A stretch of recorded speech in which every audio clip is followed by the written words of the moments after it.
An chéad duine bheith againn bhfuil mé chur láthair réimse an domhan a bheith ach lúdach aige. Tá sé ag obair ag an imbhuailteoir mór hadron, cad é sin. It's the Large Hadron Collider. Curgi Falter of James Keaveney, Liverpool.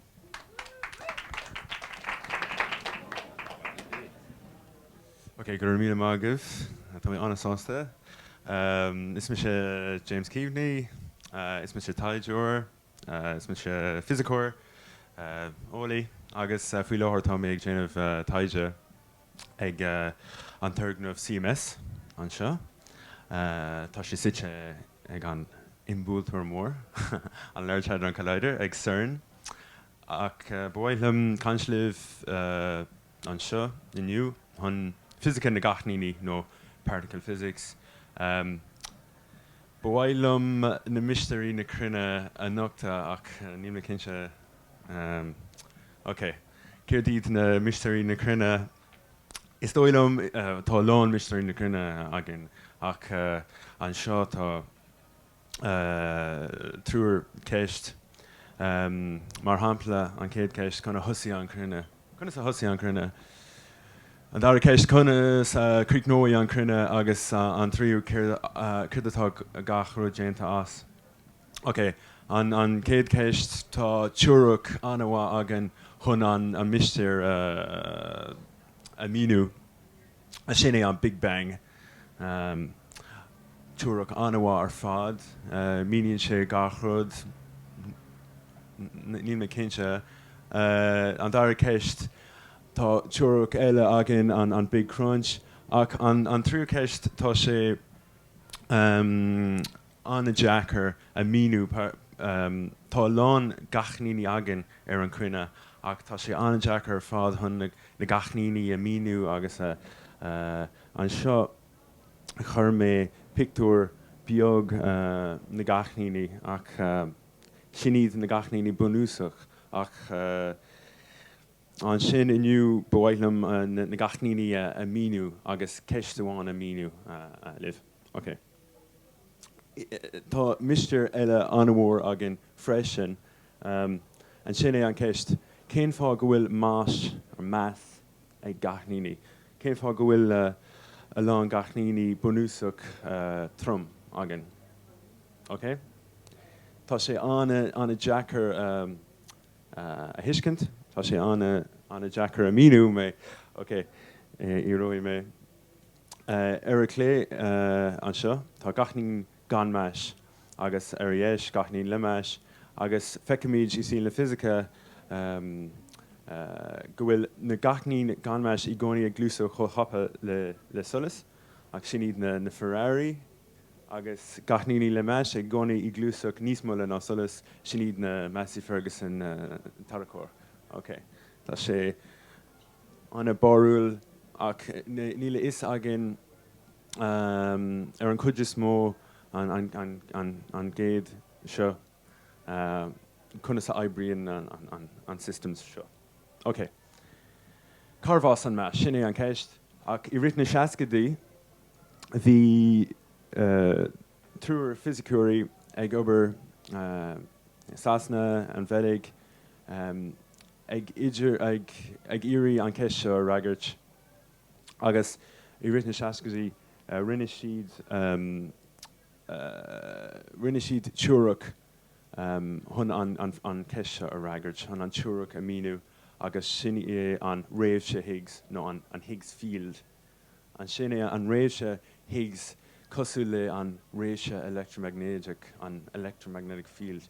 Sin é an ragara chun an ceist seo a hiiscint agus a mhíniú. Okay.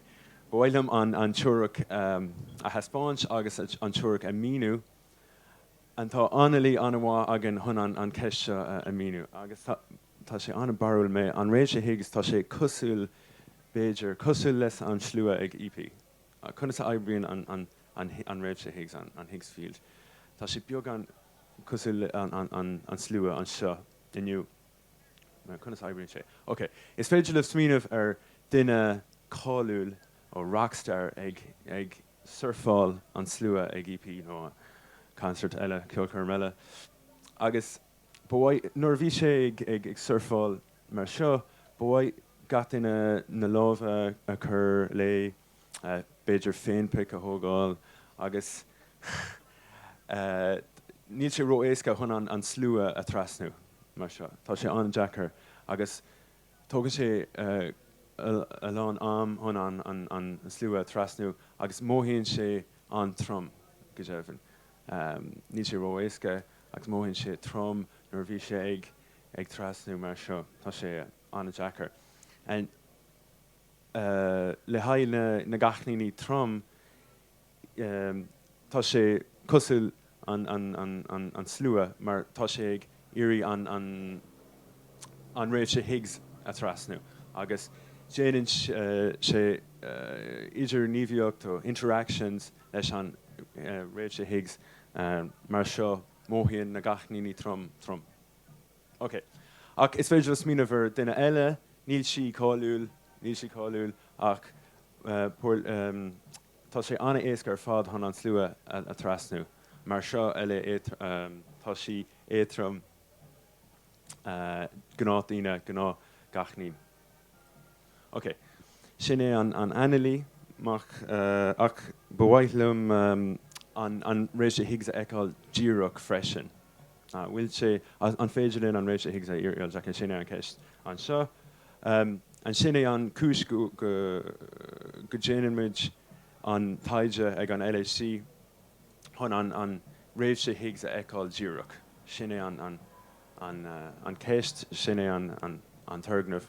Agus tá an LHC an turgnamh is mór an domhan, tá sé site idir an Eilvéis agus an Fhrainc, tá sé 100 méadar faoi talamh, 27 kiloméadar imlíne, agus bíonn caithníní ainmnithe prótón ag teacht timpeall an fáinne, an circle an seo, beagnach chótapal is solas mar seo, agus tá ceithre puintí ar an fáinne, agus tagann na caithníní le chéile ag na puintí, agus feicimid imbhuailú le lán fuinmh ar na puintí. Agus déananmuid turgnamh anmhór fad chun imbhuailú a staidir. Sin é an céis, sin é an smaoinemh. Okay, sin é radharc eile chun an tunnel a mhíniú, chun an tunnel a heispáint, agus bíonn na caithníní na prótón ag teacht an mar seo. Okay. Sin é an brethadóir, oibríonn mise ar an brethadóir seo, dar bhanam CMS, a sin é radharc eile. Is féidir linn an na prótón ag teacht le chéile an seo agus an seo, agus feicimid an imbhuailú I leor an brethadóir nó an detector, agus tá is agan faoin E equals m² squared. Is féidir linn fuinmh a chur sta, sin é an E, an fuinmh an energy, agus tar éis an imbhuailú feicimid na caithníní ag teacht is seo. Okay. Sin é radharc eile, tá brethadóir anna complex go déibhinn, ach níor feicimid na caithníní díreach, feicimid tarthaí nó cóirtaí beag fuinmh ar an brethadóir. Níl sé ró éasca a fécinint, ach feicimid na puintí gurm mar seo, agus úsáideann muid bugarí chun na caithníní a fheiceáil mar seo. Agus mar seo feicimid na caithníní ag teacht amach mar seo. Okay? Sin é an príomh-íomhna a heispáin mé. Sin é ceapamid go bhfuil an Higgs réise ag obair ar an pictiúr seo. Okay. I an bliain 2012 bhí an diúis Nobel I gceist, sin é Peter Higgs agus François Anglaire, gá fisiceoirí a rinne an teorainn Higgs agus an réimse Higgs. Agus bhí scaitmíní an dónar an ísín le fisice ar an am sin. Okay. Bhí an papéirí, bhí an scéalta ar an papéirí freisin, chun an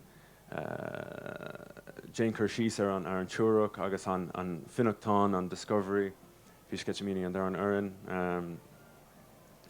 Agus céirdíad na